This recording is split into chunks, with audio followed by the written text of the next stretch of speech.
esteja com todos vocês. No culto pela manhã, iniciamos a exposição do capítulo 5 de Gálatas. O tema é carne versus espírito, a batalha de todo cristão. E na ocasião do culto pela manhã, eu caminhei com os irmãos falando sobre as obras da carne, que refletem uma vida fora do padrão de Deus. As obras da carne, elas revelam alguém que não experimentou do novo nascimento e que não conhece verdadeiramente o Senhor. E no final da exposição, eu apresentei aqui, a partir do texto, alguns caminhos e algumas formas de como enfrentar a carne e como vencer essa batalha. Haja visto que Paulo deixa evidente essa luta entre as duas naturezas, entre a carne e o espírito. E quando Paulo fala de carne, ele está fazendo menção às inclinações da nossa natureza humana pecaminosa, que estão rendidas ao pecado. Ele fala de espírito, fazendo referência ao novo nascimento, à nova natureza de Cristo Jesus. De sorte que habita em nós essas duas naturezas, tanto a natureza humana, inclinada ao pecado, como a nova natureza a partir do advento da graça de Deus em nosso coração. E há essa batalha interior dentro de cada cristão verdadeiro que se propõe a viver uma vida que dignifique o nome do Senhor. Depois de expor, então, essas verdades, hoje, nesse culto da tarde, eu quero falar com os irmãos sobre a vida no Espírito. O que é viver no Espírito? O que é ser controlado, ser guiado pelo Espírito? E quando Paulo fala do fruto do Espírito, o que Paulo está tentando comunicar a esses crentes das igrejas ali na região da Galácia. A Galácia era uma das províncias, uma das regiões ali do Império Romano, esse vasto império que dominou por séculos a humanidade, civilizações inteiras renderam-se ao controle do Império Romano. 127 nações estavam subjugadas ao governo de Roma. E a Ásia Menor era uma dessas províncias, e ali no sul da Ásia nós temos a Galácia, ou a província da Galácia. E existiam várias igrejas que foram frutos do ministério do apóstolo Paulo nessa região. Possivelmente algumas delas ele próprio fundou, outras nasceram a partir do ministério de Paulo em alguma cidade vizinha. E Paulo, então, ao saber que esses crentes e que essas igrejas estavam sendo aliciados por falsas doutrinas, por ensinos errados, ele então escreve essa carta com o objetivo de chamar a atenção, de exortar esses crentes sobre o perigo das heresias, dos ensinos errados. Por isso o tema dessa carta é a liberdade cristã. Paulo diz que foi para a liberdade que Cristo nos chamou e devemos viver então essa vida em liberdade. Mas no que se constitui essa liberdade? Não é viver de forma dissoluta, libertina. Ele mesmo chega a dizer na carta que essa liberdade nos livrou do poder e do controle do pecado. E não é uma licença para pecar, para viver no pecado.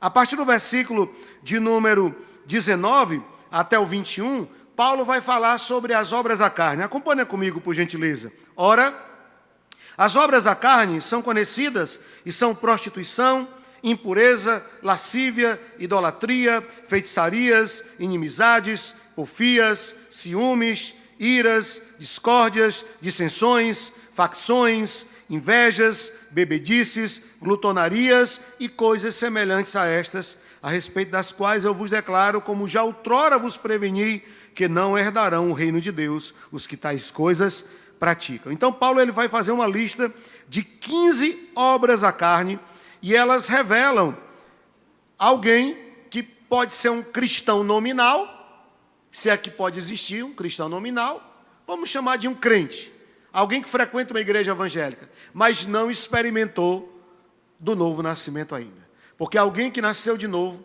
tem uma nova natureza e ele não vai ser recipiente dessas obras da carne. Pelo contrário, ele vai manifestar o fruto do Espírito. E aí, a partir do verso 22, e eu chamo sua atenção para esses dois versos, 22 e 23, Paulo vai fazer um contraponto. Se ele começa denunciando as obras da carne e as características de um falso cristão, de um religioso, a partir do 22, Paulo vai elencar o que caracteriza, o que identifica um crente verdadeiro.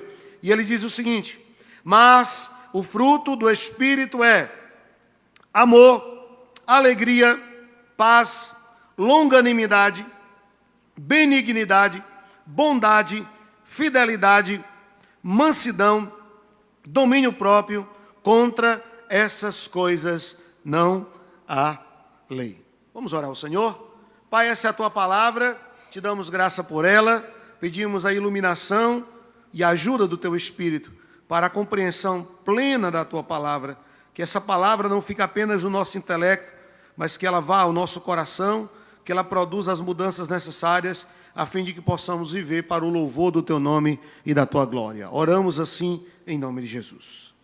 Meus irmãos, existem 3 influências nas quais o cristão pode se colocar. A primeira é a lei, a segunda é a carne e a terceira é o Espírito. Sob as 2 primeiras influências, ou seja, a lei e a carne, jamais conseguiremos agradar a Deus e tampouco vencermos a carne. Jamais. Paulo deixa isso claro quando ele escreve à igreja em Roma. Romanos 7, verso 5, ele diz: porque quando vivíamos segundo a carne, as paixões pecaminosas, postas em realce pela lei, operavam em nossos membros, a fim de frutificarem para a morte.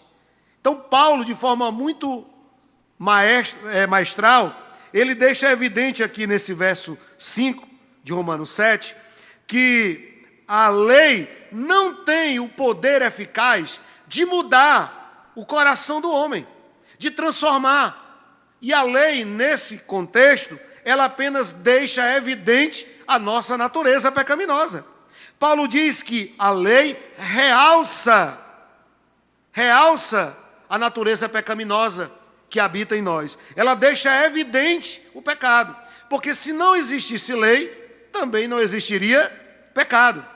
A lei diz: não mate, não adultere, não furte.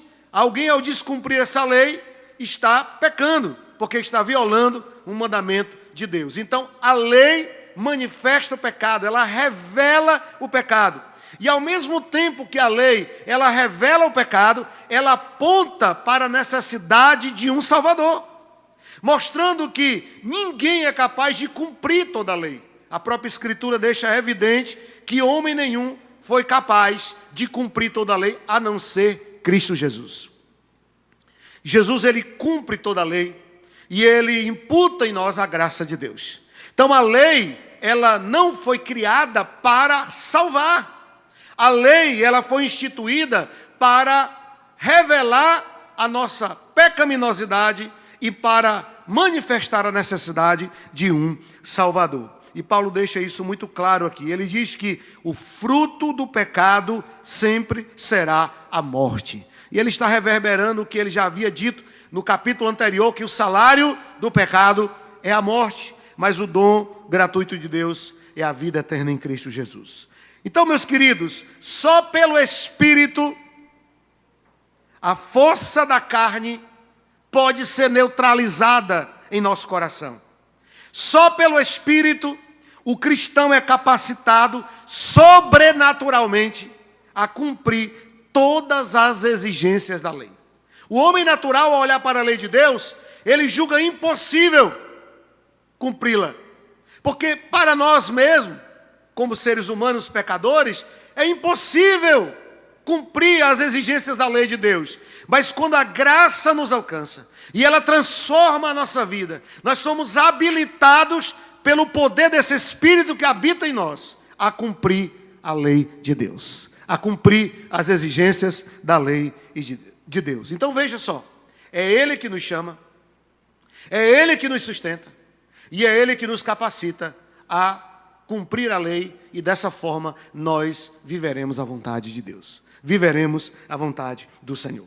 Paulo deixa isso também claro nesse capítulo 7 de Romanos. No verso 6 ele diz: mas agora, morrendo para aquilo que antes nos prendia, fomos libertados da lei para que sirvamos conforme o novo modo do Espírito e não segundo a velha forma da lei escrita. Olha que coisa tremenda. Ele diz que o Espírito nos deu vida e nós somos libertos do poder do pecado que nos prendia. E agora, essa lei, ela tem um sentido diferente para nós, ela tem um significado diferente para nós. Nós nos regozijamos na lei de Deus, nos alegramos em Deus pela sua lei, porque a lei e os mandamentos de Deus não são mais penosos para nós, porque o Espírito nos habilita a cumprir a lei do Senhor. No capítulo 8 de Romanos, verso 4, Paulo continua falando dessa mesma questão e ele diz o seguinte: a fim de que as justas exigências da lei fossem plenamente satisfeitas em nós, que não vivemos segundo a carne, mas segundo o Espírito. O que eu quero concluir dizendo é que só uma vida plena do Espírito possibilitará o cristão a enfrentar e a vencer a carne. Não é a sua sabedoria, não é a sua destreza, a sua intelectualidade, nem a sua vontade, porque a sua vontade naturalmente está inclinada ao pecado. O que é que faz com que vençamos o pecado? A ação do Espírito Santo em nosso coração. A atuação do Espírito em nós nos habilita a enfrentarmos a carne e a vencermos para a glória de Deus. Então, se só venceremos a carne se formos plenificados do Espírito, a pergunta que se segue é: o que é essa plenitude? O que é ser cheio do Espírito Santo?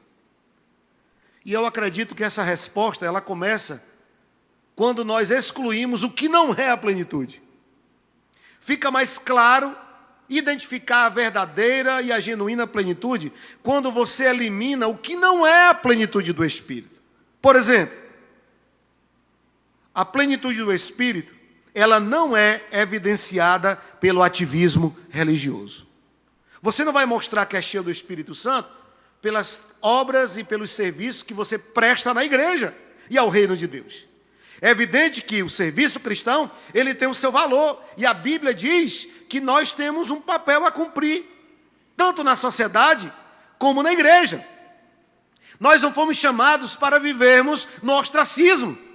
Nós somos chamados para o serviço cristão. Não é à toa que a Bíblia diz que a nossa posição no reino de Deus é de servos. Então o servo vive para servir ao seu Senhor e para agradá-lo. Mas nós não podemos confundir ativismo religioso com uma vida cheia do Espírito Santo. Você pode encontrar na igreja alguém que trabalha, que serve, que se envolve, que é ativo, e essa pessoa não ser plena do Espírito Santo. E você pode também encontrar alguém que não é tão visível, tão ativo, tão envolvido, mas ser uma pessoa cheia do Espírito Santo. Jesus, ele exorta os discípulos acerca dessa questão. No capítulo 7 de Mateus, versos 22 e 23, ele diz o seguinte: muitos naquele dia hão de dizer-me: Senhor, Senhor, porventura não temos nós profetizado em teu nome? E em teu nome não expelimos demônios? E em teu nome não fizemos muitos milagres? Então lhes direi explicitamente: nunca vos conheci. Apartai-vos de mim, os que praticais a iniquidade. Perceba que nós temos aqui várias obras, vários atos religiosos. Nenhuma dessas ações mencionadas aqui no verso 22 é errada, é incorreta, mas o fazer não simboliza ou não é sinônimo do ser. Você pode fazer e, infelizmente, não ser. É evidente que quem é, sentirá o desejo de fazer, de contribuir para o reino de Deus, para o avanço do reino de Deus. Segundo, a plenitude do Espírito não é evidenciada pelos dons espirituais. Paulo vai deixar isso evidente quando ele escreve à igreja de Corinto. E eu preciso lembrar aos irmãos que a igreja de Corinto era uma igreja hipercarismática. Era uma igreja que tinha vários e vários dons espirituais. Paulo, ele identifica pelo menos 9 dons que eram manifestos, melhor dizendo, nessa igreja.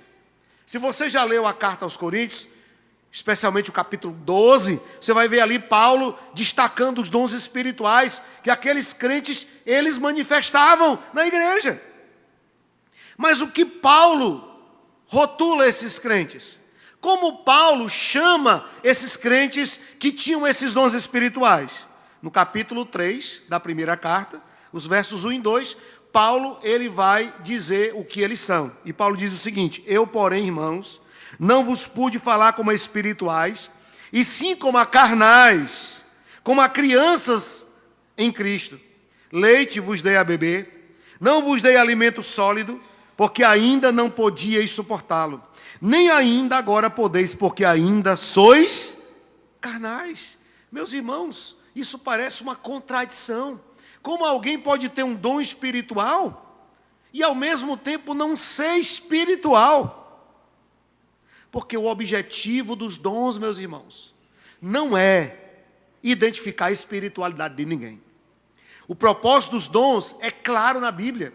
O que é um dom? É uma capacidade espiritual para o cumprimento de uma tarefa, de uma missão.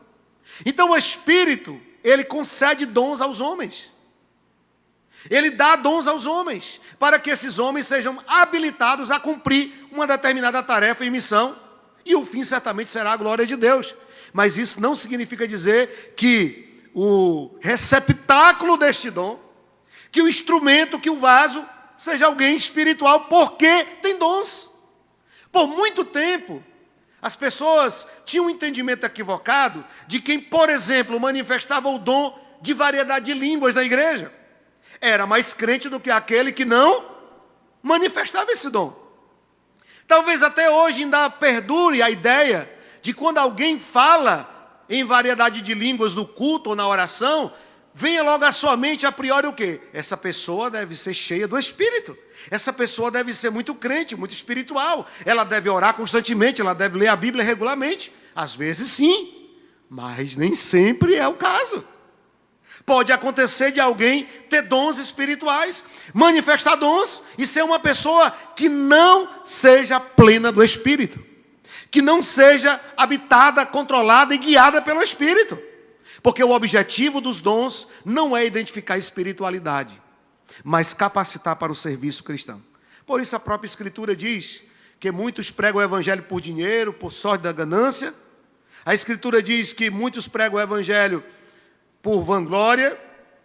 O Evangelho vai ser anunciado, a vontade de Deus vai ser cumprida.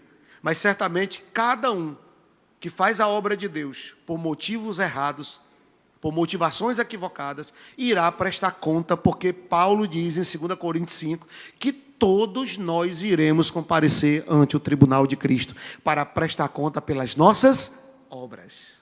Então as obras não garantem salvação, e elas não pavimentam o caminho da salvação, porque a salvação é mediante a graça de Deus, mas as obras serão usadas para condenar. Elas não salvam, mas elas poderão ser usadas para condenar e para revelar as nossas reais motivações. Terceiro, plenitude do Espírito não é evidenciada pelo emocionalismo. Existe, na verdade, uma linha muito tênue entre o emocional e o espiritual. E, costumeiramente, as pessoas misturam, elas confundem. Tem gente que acha que um culto espiritual é um culto onde você sai dele desidratado de tanto chorar. Você chora copiosamente. E eu não estou dizendo aqui que é errado chorar no culto, não, pelo contrário. Não. Porque quando o Espírito Santo está presente e se manifesta, muitas vezes nós somos quebrantados à sua presença. E não é errado isso. Mas existem muitos líderes inescrupulosos que usam e exploram a emoção das pessoas apenas para alcançar os seus objetivos sórdidos. Eles não pregam o evangelho genuíno, eles levam a pessoa às lágrimas, à euforia, até a histeria, mas não passa de um momento. Você chora, você fica eufórico, mas quando termina o culto e alguém pergunta: o que você aprendeu da palavra de Deus? Qual foi a mensagem que você ouviu? Olha, eu não lembro o que foi que o pastor pregou, nem o texto que ele usou. Eu só sei que o culto foi uma bênção. Porque eu chorei muito. Eu dei muito mortal carpado no ar no poder do Espírito. Eu dei cambalhotas, eu balancei o meu cabelo, eu rodei. Eu machei que quebrei a cerâmica da igreja no poder do Espírito. Estou rouco de dar glória a Deus e aleluia. Que também não é errado, viu, irmãos? Aqui não é proibido dar glória a Deus e aleluia. Mas, meus irmãos, nós não podemos vir ao culto apenas para sentir uma emoção. Nós temos que vir ao culto para sermos confrontados pela palavra, para termos a nossa mente iluminada pelo Evangelho, porque isso sim mudará a sua vida. Uma emoção, ela dura um momento. E ela vai embora, ela é fugaz. Você pode estar triste agora, e daqui a 10 minutos, alegre. Porque a emoção, ela é momentânea, ela é passageira. Mas a consciência do Evangelho, que só é alcançada por meio da exposição da palavra, só ela pode mudar o estilo de vida. Só ela pode mudar uma conduta, porque quando a nossa mente é iluminada pelo Evangelho, ela é transformada pela palavra de Deus, então isso vai desaguar, vai se refletir no nosso novo estilo de vida para a glória de Deus. Então, meu objetivo não é, longe disso, emocionar você. E pode acontecer de você sim se emocionar. No momento do louvor, no momento da palavra, quando Deus fala com você através de uma canção, através da palavra dele, e você vir às lágrimas e se quebrantar, sim, e ficar eufórico, a palavra tem o poder para fazer isso, até porque Deus nos criou como seres emocionais.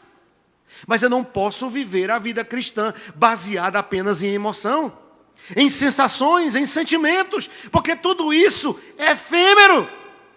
Eu tenho que buscar o entendimento das Escrituras, porque só isso mudará a sua vida. Então, plenitude do Espírito não é evidenciada por emocionalismo. E eu já tive a oportunidade de pregar, e eu tenho ainda hoje a oportunidade de pregar em várias denominações. Quando eu posso, eu atendo os convites. E eu estava certa vez em São Paulo, pregando em um retiro, numa determinada igreja, tipo questão de ética, eu não vou dizer o nome. E eu achei muito interessante aquilo, porque eu terminei de pregar, e aí eu estava numa igreja, evidentemente, pentecostal, num evento de uma igreja pentecostal, melhor dizendo, e eu terminei de pregar, fiz uma oração e me sentei.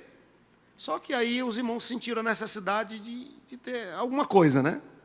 E aí o irmão que me chamou foi lá e disse: olha, quem estiver sentindo, venha para frente e tal e tudo. E aí começou aquele movimento e eu fiquei com os olhos fechados, sentado ali, né? Na tranquilidade, calmo, sereno e tranquilo, né? E aí, vez ou outra, eu abri os olhos, que alguém fazia alguma coisa que chamava a atenção da gente, e eu comecei a observar um rapaz que estava lá. Em uma hora ele estava com os olhos fechados, batendo o pé, marchando e falando línguas, mas com um minuto depois, ele estava com o celular na mão fazendo selfies. E eu acho que é o Espírito que está mandando ele fazer isso, né? Porque a pessoa, ela, de uma hora para outra, ela estava ali naquele momento de êxtase espiritual, mas de repente, ela pegava o celular, começava a bater foto, começava a filmar, e eu digo, sim, mas como é que é isso? Como é que funciona isso? Irmãos, isso é a prova de que muitas vezes as pessoas são levadas apenas a sentir emoções e sensações, mas elas não são apresentadas ao Evangelho.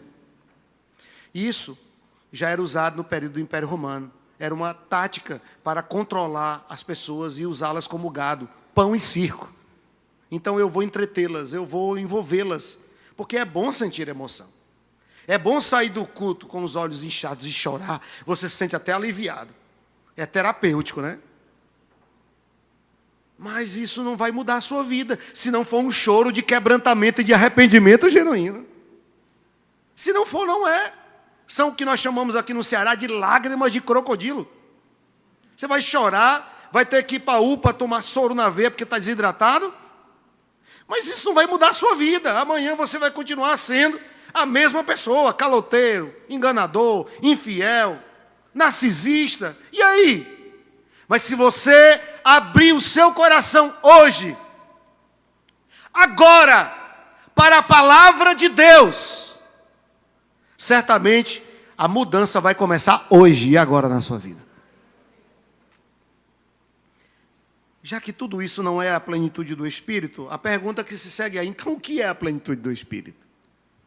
A plenitude do Espírito, ela pode ser entendida como o controle do Espírito Santo sobre nós.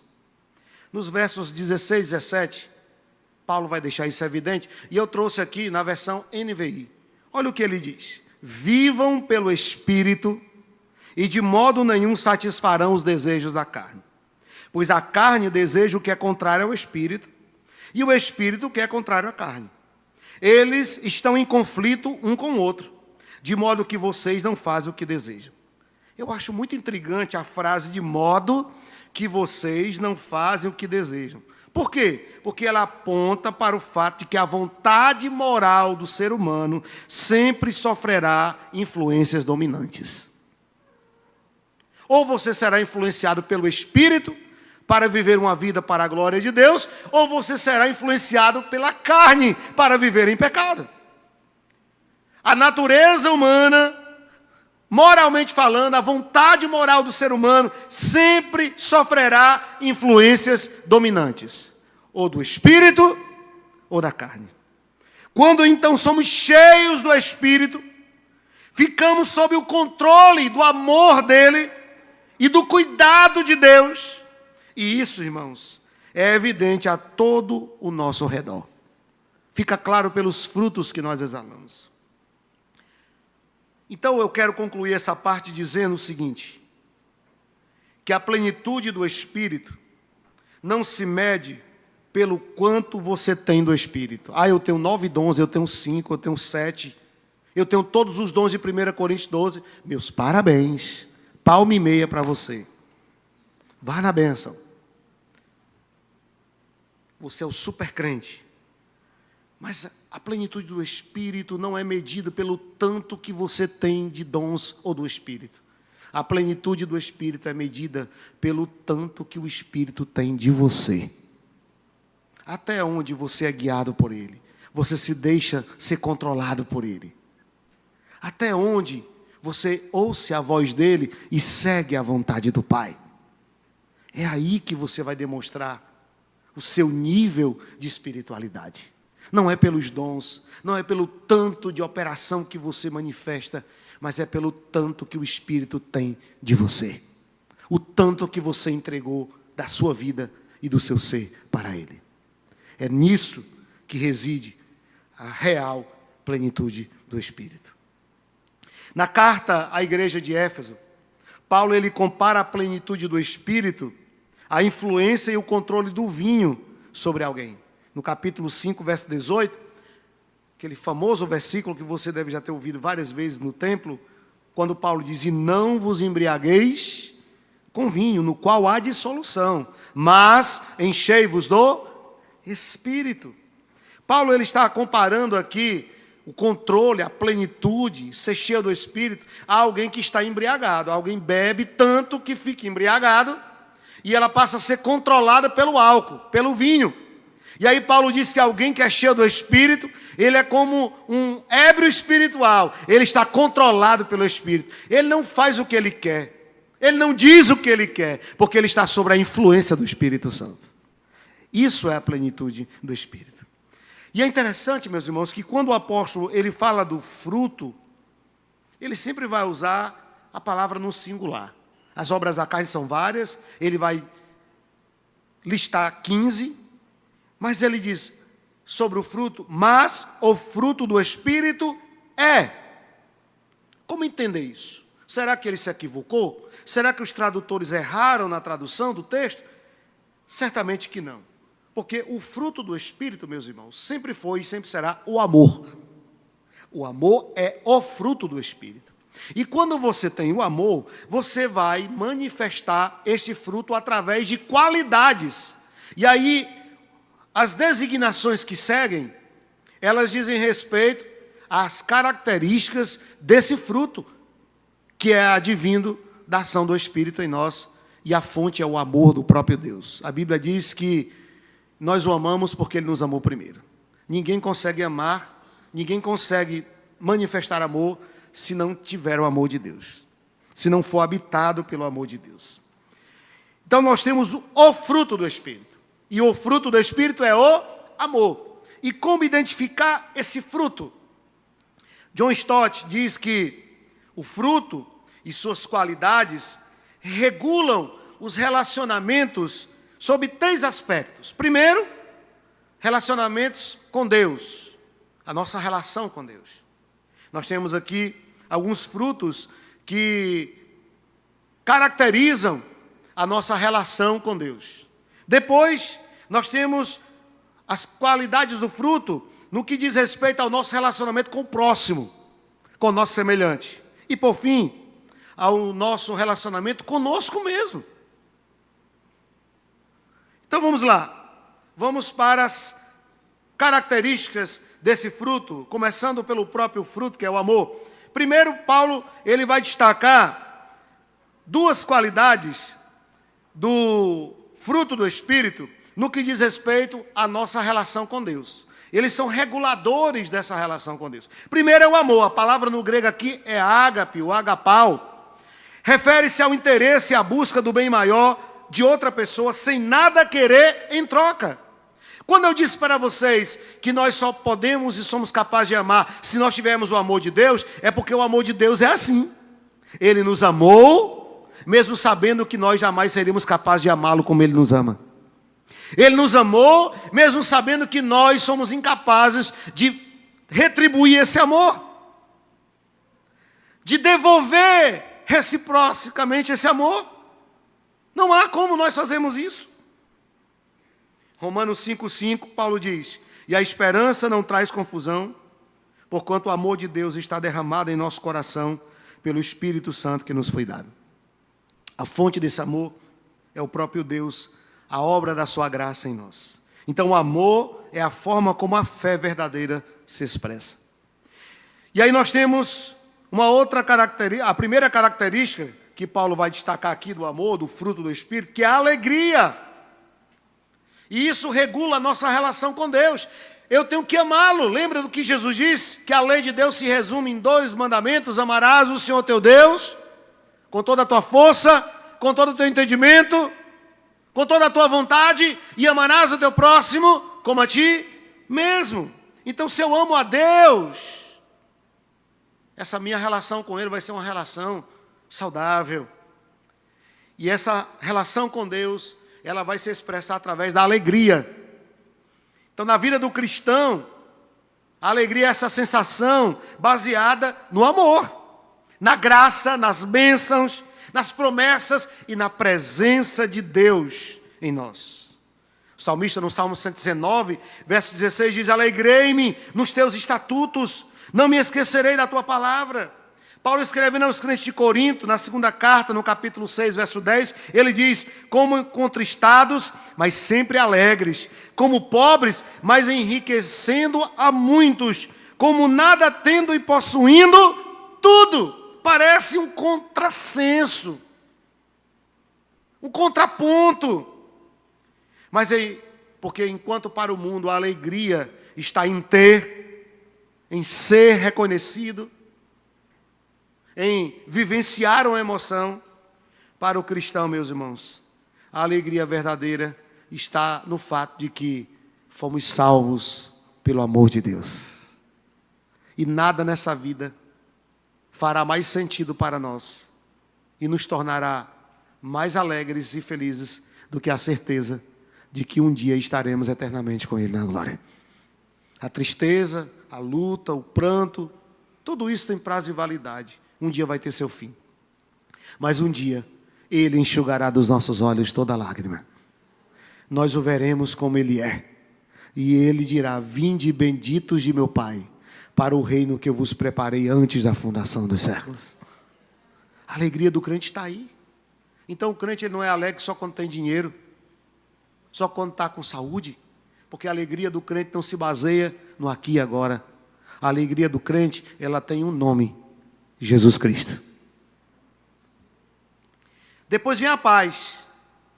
A paz, ela também diz respeito à nossa relação com Deus. A palavra no grego é eirene. Significa essa tranquila serenidade do coração proveniente dessa plena consciência de que os nossos pecados foram perdoados. De que não há mais sobre nós nenhuma condenação. E aí eu lembro-me das palavras de Paulo em Romanos 5. Justificados, pois, mediante a fé, temos paz com Deus. Essa paz, ela é um estado. E ela também não depende das circunstâncias. Você pode estar passando por um tormento, por uma provação, por uma dificuldade, e mesmo assim estar em paz e viver em paz, porque essa paz é a certeza de que os meus pecados foram perdoados e que existe um Deus que está sentado na sala do comando do universo e nada acontece fora do seu controle. E a nossa vida repousa segura em suas mãos. Isso é paz. Então, em certo sentido, essa paz ela é tripla. Com Deus, quando Jesus morreu para nos perdoar. Com o próximo, porque Jesus ele removeu a barreira e o muro da separação entre as pessoas, da inimizade. E conosco mesmo, tendo uma consciência tranquila de que não há mais condenação, de que os nossos pecados foram perdoados. Depois nós temos o fruto que se revela por meio dos relacionamentos com o próximo. Então, primeiro é com Deus. Depois vem com o próximo. E aí nós temos a longanimidade. No grego é macrotúmia. Essa virtude da perseverança, da paciência, de ser tardio para irar-se, de alguém que não se desespera. Crisóstomo dizia que a longanimidade é a graça do homem que, podendo vingar-se, não faz nada contra o outro. E isso comunga com o que Paulo vai dizer em Efésios 4:2. Com toda humildade e mansidão, com longanimidade, suportando-vos uns aos outros em amor. A longanimidade, meus irmãos, nos faz permanecer firmes, mesmo em face dos mais severos ataques da própria vida. O longânimo, ele é paciente em meio às provações. Ele aprende a esperar em Deus. Lembra do Salmo 40? Esperei confiadamente pelo Senhor, Ele se inclinou para mim e ouviu o meu clamor. Depois vem a benignidade. A benignidade denota o empenho para não magoar ninguém, para não causar dor a ninguém. O benigno é alguém que se empenha em fazer o bem ao outro, em não prejudicar o outro. E aí o antônimo da malignidade. Em Efésios 4:32, Paulo diz: antes, sede uns para com os outros benignos, misericordiosos, perdoando-vos uns aos outros, como também Deus nos perdoou em Cristo. Então, se existe uma qualidade que define o benigno, é a generosidade. É alguém que quer o bem do outro, que quer o bem do próximo. Depois vem a bondade. E a bondade, ela pode ser definida como essa verdade e essa retidão. A bondade, ela pode ser definida como a repulsa pelo mal, como essa integridade. A NVI, ela traduziu a palavra bondade por amabilidade. Ou seja, é a postura de quem trata o outro com docilidade, livre de qualquer aspereza. Tem gente, meus irmãos, que a impressão que eu tenho é que vive com a faca nos dentes. Se você disser bom dia, você sabe se o meu dia está sendo bom? Acorda, se estiver fazendo sol, oh, calor miserável. Se estiver chovendo, vixe, está tudo enlameado. Meus irmãos, tem gente que só Deus mesmo para suportar, né? que só Deus para ter graça.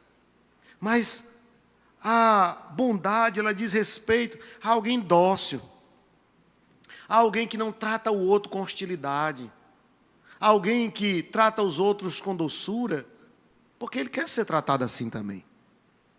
E mesmo quando ele é provocado, ele não reage da mesma forma. É aquilo que Jesus disse no Sermão do Monte. É você orar por quem persegue você e abençoar quem te maltrata. Só muito crente para fazer isso. E de nós mesmos, nós estamos assistindo um filme em casa.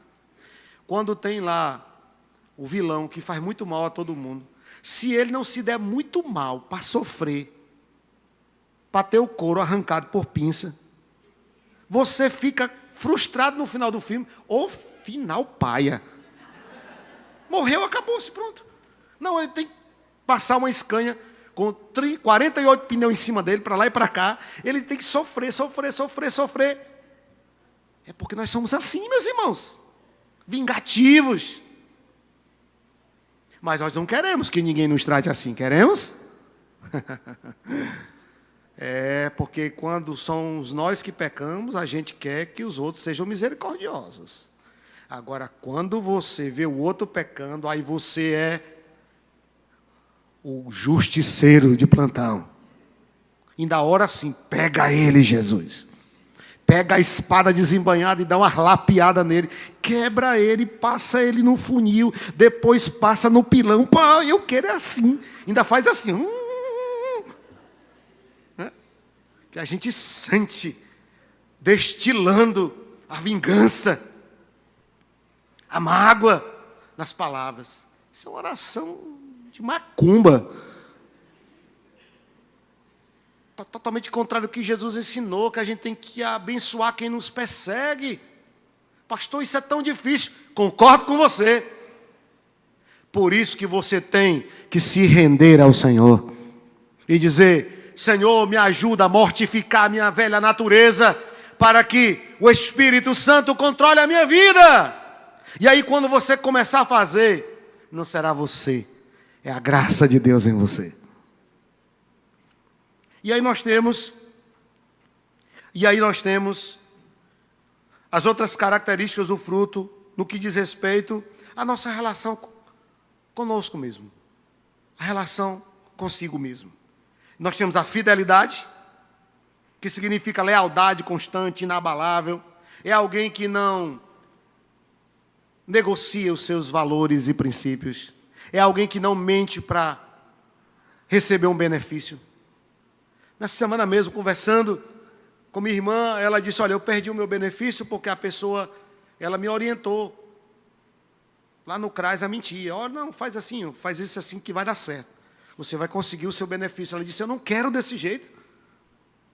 E eu disse para ela: está certíssimo. Porque esse dinheiro aí não vai ser abençoado. Você pode receber o benefício, mas vai gastar todinho na farmácia. Que vai viver doente, vai viver com problema. Porque ter a bênção de Deus não significa ter muito dinheiro. Ter a bênção de Deus significa viver uma vida plena. E só Jesus pode fazer isso. E Ele nos dá essa vida quando nós honramos o Seu nome. Quando nós somos fiéis a Ele. Fidelidade. A outra é mansidão.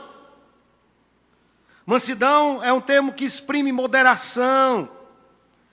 E o manso, ele muitas vezes, ele é tido como frouxo, como mole, como alguém que não reage, porque o manso ele não é fraco. A mansidão é a força e a coragem sob controle.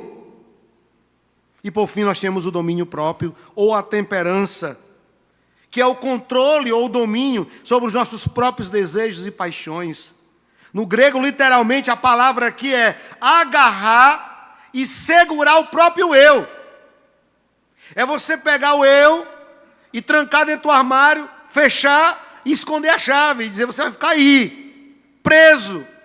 Isso é domínio próprio. É você não ser controlado pelas inclinações da sua natureza. Porque o Espírito Santo que está em mim e em você, ele age plena e soberanamente.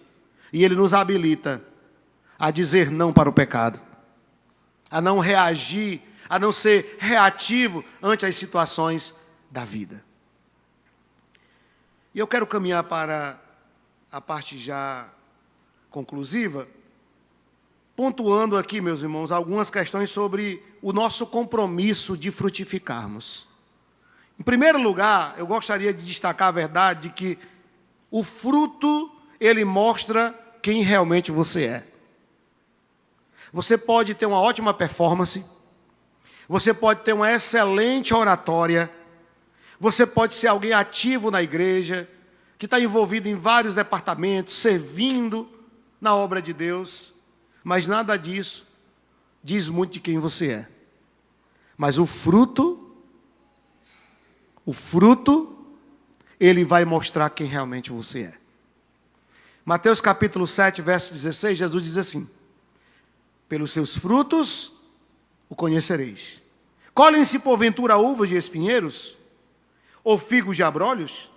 Assim toda árvore boa produz bons frutos, porém a árvore má produz frutos maus. Não pode a árvore boa produzir frutos maus, nem a árvore má produzir frutos bons.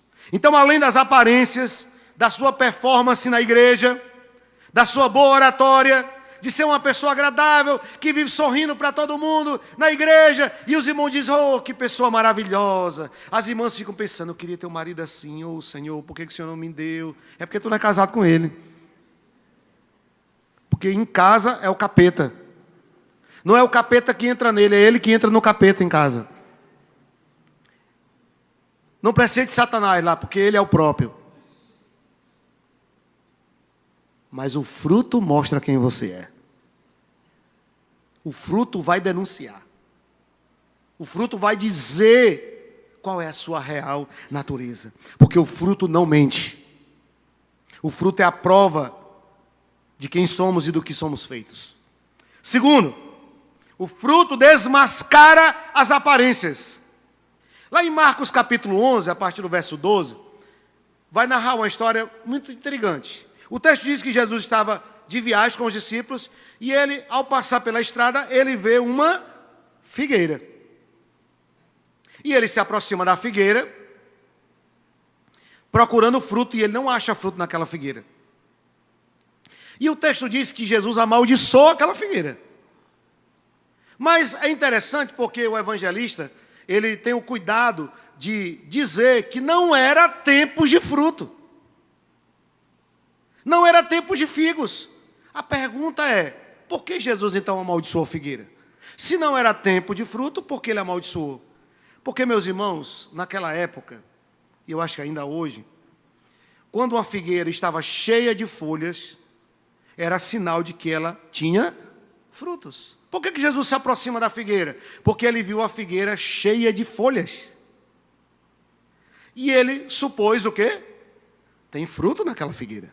E ele então vai até lá e ele não encontra fruto, somente folhas. Qual é a lição que nós podemos extrair desse texto, meus irmãos? De que o fruto, ele põe por terra as aparências. Você pode ser esse crente figueira cheia de folhas na igreja, que tem um maior cuidado para passar uma boa impressão, para manter uma aparência do casal perfeito, da família perfeita, do crente fiel e piedoso a Deus. Então tudo isso pode ser folhas, vivendo de aparências. E eu quero lhe dar um conselho hoje. Em vez de gastar tanta energia para mostrar para os outros quem você não é, use essa energia para se arrepender de seus pecados, se humilhar diante de Deus, para que Ele torne você quem Ele te criou para ser. Porque no final é o fruto que vai dizer quem somos. Então tem muita gente se escondendo de trás das folhas, assim como Adão correu para trás do arbusto, para tentar se esconder de Deus. O problema é que os olhos de Deus são como chamas de fogo. Ele prescruta o íntimo do coração, da alma do homem. Terceiro, nossa missão nessa vida é dar frutos. Jesus ele deixa isso claro no capítulo 15 de João. João capítulo 15 ele diz assim: eu sou a videira verdadeira, meu pai é o agricultor, todo ramo que estando em mim não der fruto, ele corta. E todo que dá fruto limpa para que produza mais fruto ainda. Meus irmãos, o propósito da videira não é produzir madeira nobre, não é produzir lenha, não é servir de sombra para pássaros e animais, ou alguma outra coisa do tipo. O propósito da videira também não é ornamental, para enfeitar um ambiente. O único propósito da videira é produzir frutos. Onde não há fruto, não há vida. Os discípulos são comparados aqui como os ramos. E a finalidade dos ramos que pertencem à figueira, que estão ligados a ela, é produzir frutos. Se eles não permanecem em Cristo, não podem fazer parte da videira, da família de Deus, da igreja do Senhor, do rebanho de Cristo. E eles vão secar, vão ser lançados no fogo e queimados. Porque o próprio Deus é o agricultor, Ele é o viticultor. E Ele espera frutos de nós. No versículo 15 e 16 de João 15, Jesus vai dizer: eu vos escolhi e vos designeis para irem e darem frutos, e o vosso fruto permaneça. William Hendricks, ele diz que esses frutos são virtudes espirituais e obras de justiça. Tudo isso com origem na fé, em harmonia com a lei de Deus, feito para a sua glória. Então, que frutos são esses? Esses frutos são virtudes espirituais, são obras de justiça, e que já são reflexo dessa ação da graça de Deus em mim e em você. E eu quero concluir pontuando 4 condições para dar frutos. 4 condições para frutificar. Baseado aqui em João 15. Primeiro, nós temos que ter o cuidado do agricultor. Jesus, ele diz o quê? Meu pai é o agricultor. Todo o ramo que, estando em mim, dá fruto, ele limpa para que produza mais fruto ainda. Qual é o trabalho do agricultor? É cuidar da videira, a fim de que seus ramos produzam muitos frutos. Para isso, o agricultor vai levantar, vai limpar, vai podar os ramos. Segundo, o ramo precisa estar ligado à videira. Lembra o que Jesus diz no texto? Todo o ramo que estando em mim tem que estar enxertado, ligado na videira. Meus irmãos, sozinhos o ramo é frágil, infrutífero e inútil. O ramo não é capaz de gerar a própria vida. O segredo para a vida frutífera é permanecer em Cristo, meus irmãos. Nesses 11 versículos aqui do capítulo 15 do Evangelho segundo João, o verbo permanecer vai aparecer, sabe quantas vezes? 10 vezes. É um imperativo. Você não poderá fazer nada se você não estiver em Cristo. Porque não é você que faz, é o poder de Cristo em você. É a ação da graça de Deus pela presença de Jesus em você. Não somos nós, é Ele em nós. É Cristo em nós. Quanto maior a conexão do ramo com o tronco, maior é a capacidade de produção deste ramo. A vida, a força, o vigor, a beleza, a fertilidade do ramo estão na permanência com o tronco. Tudo tem a ver com isso. Nos versos 4 e 5 do capítulo 15, Jesus diz: como não pode o ramo produzir fruto de si mesmo, se não permanecer na videira, assim nem vós o podeis dar, se não permanecerdes em mim, porque sem mim nada podeis fazer. Em terceiro lugar, o ramo precisa ser levantado. Lembra que eu disse que o agricultor ele cuida da videira? E um dos cuidados é levantar os ramos. Jesus diz: todo ramo que estando em mim não der fruto, ele o corta. E é interessante porque existem 2 traduções, 2 entendimentos para essa palavra cortar aqui. Eu sou particularmente propenso a crer que esse cortar significa levantar e não extirpar, e não amputar, Porque nenhum viticultor vai cortar um ramo na época da estação do crescimento. Só lá no versículo 6, que Jesus vai dizer que aquele ramo que está seco, que já não tem vida, ele é cortado e lançado no fogo.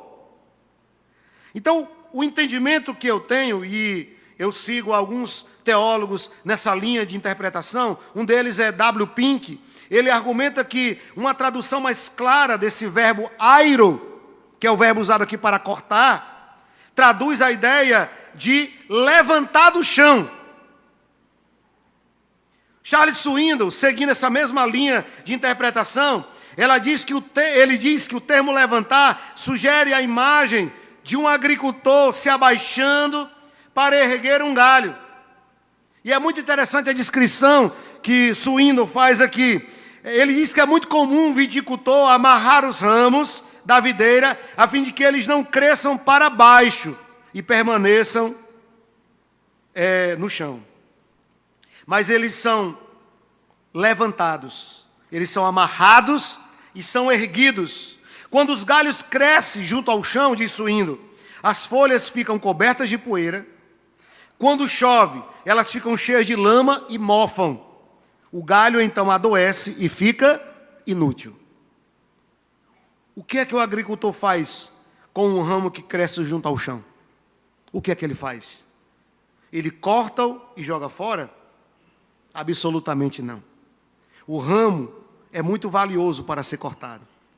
Ele precisa ser levantado, amarrado, junto aos outros ramos, e logo começará a frutificar. O que é que nós aprendemos com isso? Com essa figura, com essa ilustração? Que quando um cristão cai, que quando um eleito cai, Deus não joga fora nem o abandona. Deus o levanta, Deus o limpa e o ajuda novamente a frutificar. Para o cristão, o pecado é como a sujeira que cobre as folhas da parreira. O ar e a luz não vão conseguir penetrar e o fruto não pode se desenvolver. Por isso que ele é levantado e é amarrado junto aos outros ramos para que ele receba a luz do sol e o ar e possa novamente frutificar. Por fim, o agricultor, ele limpa. Todo o que dá fruto, limpa, para que produza mais fruto ainda. A poda, meus irmãos, ela é o meio que Deus usa em nossa vida para frutificarmos mais. E o que seria essa poda? Quando Jesus diz que o agricultor, ele limpa, ele poda o ramo, né? Essa palavra limpar aqui significa, representa a disciplina do Senhor. A disciplina tem por objetivo levantar o caído, a fim de que ele frutifique para a glória de Deus. Embora seja um ato doloroso, e também sobremodo, muitas vezes, que nos machuca, que nos sentimos feridos, mas a disciplina de Deus é um gesto do seu amor para conosco. A disciplina não é agradável no momento, mas depois ela se torna produtiva. E é isso que o Senhor faz conosco. Então talvez você está ao chão. Você, esse ramo, esse galho que cresceu para baixo, que está no chão, cheio de poeira, cheio de lama, cheio de mofo. Mas eu quero dar uma boa notícia para você hoje. O agricultor, o viticultor, ele quer te levantar, ele quer te firmar, para que você receba o sol da justiça, receba o ar da palavra, do poder do Espírito, porque você foi criado e escolhido para frutificar, para dar frutos, para a glória de Deus. Amém, meus irmãos? Convido você a ficar de pé nesse momento. Convido o presbítero Hudson de Souza para estar orando nesse momento pelo pão e pelo vinho que simbolizam o corpo e o sangue do Senhor. Mas está orando também por toda a igreja, por todos nós, porque a palavra de Deus, ela precisa nos incomodar, ela precisa gerar em nós reflexão. E a pergunta é: você tem exalado, você tem manifesto o fruto do Espírito ou as obras da carne? Que tipo de cristão é você? O fruto, ele vai mostrar do que você é feito e para que você vive. Que o Senhor possa aplicar em nosso coração a sua bendita palavra nessa noite.